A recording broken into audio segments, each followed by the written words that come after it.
హృదయ కాఠిన్యమును ఏం చేయాలి? విడిచిపెట్టాలి, మారు మనసు పొందాలి. అప్పుడే దేవుని ఉగ్రత నుంచి మనం ఏం చేస్తామంటే తప్పించబడతాము.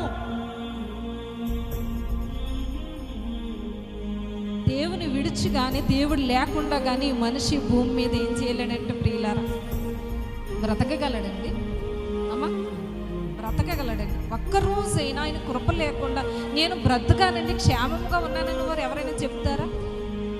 ఎవరైనా చెప్తారా? దేవుడు లేకుండా ఈ భూమి మీద బ్రతకడం చాలా కష్టము ప్రియులారా, కష్టము ప్రియులారా. ఏదైనా ఆపద వస్తే ఉదయకాలంలో నేను సండే స్కూల్ పాట విన్నాను ప్రియులారా, చక్కగా పాడుతున్నారు.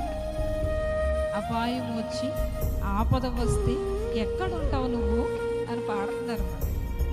ఆ పాట వింటుంటే చాలా ముద్దుగా అనిపించింది నాకు. అపాయం వచ్చి ఆపద వస్తే నువ్వు ఎక్కడుంటావు అని పాడుతున్నారు. తర్వాత అది పాడుతూ నేను ఎక్కడ ఉంటానంటే నాకు అపాయం వచ్చినప్పుడు, ఆపద వచ్చినప్పుడు నేను మారు మనసు పొందాను కనుక మనం చెప్పుకుందాం.